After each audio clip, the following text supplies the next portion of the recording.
नमस्कार। चलिए आज एक दिलचस्प कहानी को समझते हैं।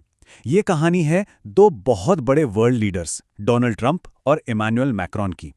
इनकी एक प्राइवेट बातचीत कैसे पब्लिक हो गई और इससे इंटरनेशनल डिप्लोमेसी के बारे में क्या पता चलता है, आइए देखते हैं।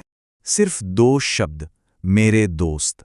सोचिए, एक प्राइवेट टेक्स्ट मैसेज की शुरुआत ऐसे होती है, दुनिया के दो सबसे ताकतवर नेताओं के बीच, और यही मैसेज आगे चलकर एक बहुत बड़े इंटरनेशनल विवाद की वजह बन जाता है। लेकिन ये जो प्राइवेट बातचीत थी ना, ये ज़्यादा देर प्राइवेट रही नहीं। ये एक पब्लिक तमाशा बन गई। और वजह, प्रेसिडेंट ट्रंप ने खुद इसे दुनिया के सामने लीक कर दिया। और इस एक हरकत ने मॉडर्न डिप्लोमेसी के सारे तौर तरीकों पर सवाल खड़े कर दिए। तो चलिए सबसे पहले यही देखते हैं कि ये प्राइवेट टेक्स्ट आखिर पब्लिक हुआ कैसे और इसमें ऐसा क्या था। तो देखिए, फ्रांस के प्रेसिडेंट इमैनुअल मैक्रोन ने एक कोशिश की थी डिप्लोमेसी की। उन्होंने ट्रंप को मैसेज में कहा, मेरे दोस्त, और सुझाव दिया कि सीरिया और ईरान पर हम एक एग्रीमेंट कर सकते हैं। उन्होंने पेरिस में G7 की एक मीटिंग का भी प्रस्ताव रखा, जिसमें यूक्रेन, डेनमार्क, सीरिया और रूस को भी बुलाने की बात थी। यहां तक कि उन्होंने ये भी कहा कि चलो डिनर पे ग्रीनलैंड जैसे मुद्दों पर भी बात कर लेंगे। अब मैक्रोन की इस पेशकश का जवाब देखिए। ट्रंप ने ना सिर्फ इसे ठुकरा दिया, बल्कि पब्लिकली मैक्रोन की बेइज्जती कर दी। उन्होंने कह दिया कि मैक्रोन तो जल्दी ही ऑफिस से बाहर होने वाले हैं। मतलब डिप्लोमेसी का जवाब सीधी सीधी बेइज्जती से। और ये जो हुआ, ये कोई एक अकेली घटना नहीं है। ये ट्रंप के एक बड़े बिहेवियर पैटर्न का हिस्सा है, जैसे वो दुनिया के मंच पर एक बुली की तरह काम करते हैं।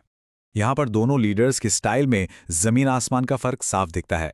एक तरफ मैक्रोन हैं जो कहते हैं हम बुलीज के ऊपर सम्मान को तरजीह देते हैं, और दूसरी तरफ है ट्रंप जो प्राइवेट टैक्स लीक कर देते हैं और पब्लिक में धमकियां देते हैं।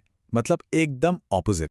और ट्रंप के इसी रवैये का नतीजा ये हुआ है कि अब कुछ वर्ल्ड लीडर्स, जैसे भारत के प्रधानमंत्री मोदी, उनके साथ डायरेक्ट मीटिंग करने से कतराने लगे हैं। खास तौर पर वो देश जो एक इंडिपेंडेंट फॉरेन पॉलिसी पर चलते हैं, मतलब जो अपने फैसले खुद के हितों के हिसाब से लेते हैं, किसी दूसरे देश के दबाव में नहीं। फ्रांस और भारत जैसे देश इसी कैटेगरी में आते हैं, और ऐसा लगता है कि यही देश ट्रंप के प्राइमरी टारगेट बन गए। पर अब बात सिर्फ शब्दों की नहीं रह गई है। ट्रंप का ये जो नया एग्रेसिव अंदाज है, ये अब एक्शन में भी दिखने लगा है, और ये एक्शन काफी चौंकाने वाले हैं। मिसाल के तौर पर ये मैप देखिए। ट्रंप ने सोशल मीडिया पर एक मैप शेयर किया, जिसमें अमेरिका के अंदर कनाडा, ग्रीनलैंड और वेनेजुएला को भी दिखा दिया गया। अब ये मजाक था या उनकी महत्वाकांक्षा, ये कहना मुश्किल है, लेकिन इसने सबको चौंका जरूर दिया। और खतरे सिर्फ नक्शों तक सीमित नहीं हैं, इकोनॉमी पर भी असर डाल रहे हैं। फ्रांस की वाइन और शैंपेन पर सीधे सीधे 200% टैरिफ लगाने की धमकी दी गई। सोचिए, 200%। ये फ्रांस की एक बहुत बड़ी इंडस्ट्री पर सीधा हमला है। तो सबसे जरूरी बात यह है कि ये टेंशन अब सिर्फ सोशल मीडिया की बात नहीं रही, ये रियल वर्ल्ड में उतर आई है।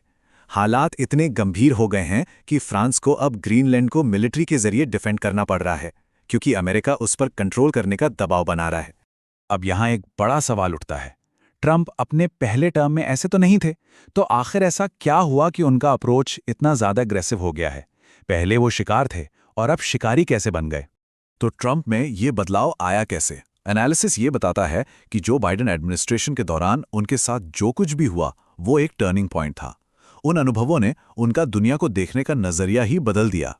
इस टाइमलाइन को देखिए, इससे पूरी कहानी साफ हो जाती है। उनका जो पहला टर्म था, वो पूरी तरह से अलग बताया जाता है। हाँ, उन्होंने चीन के साथ ट्रेड वॉर जैसी चीजें की, लेकिन बाइडेन के दौर में उनके ऊपर कानूनी मुश्किलें आईं, जांच हुई और उनके मारा-लागो वाले घर पर रेड भी पड़ी। उन्हें लगा कि उन्हें टारगेट किया जा रहा है, और बस इसी अनुभव से एक नए, कहीं ज्यादा एग्रेसिव ट्रंप का जन्म।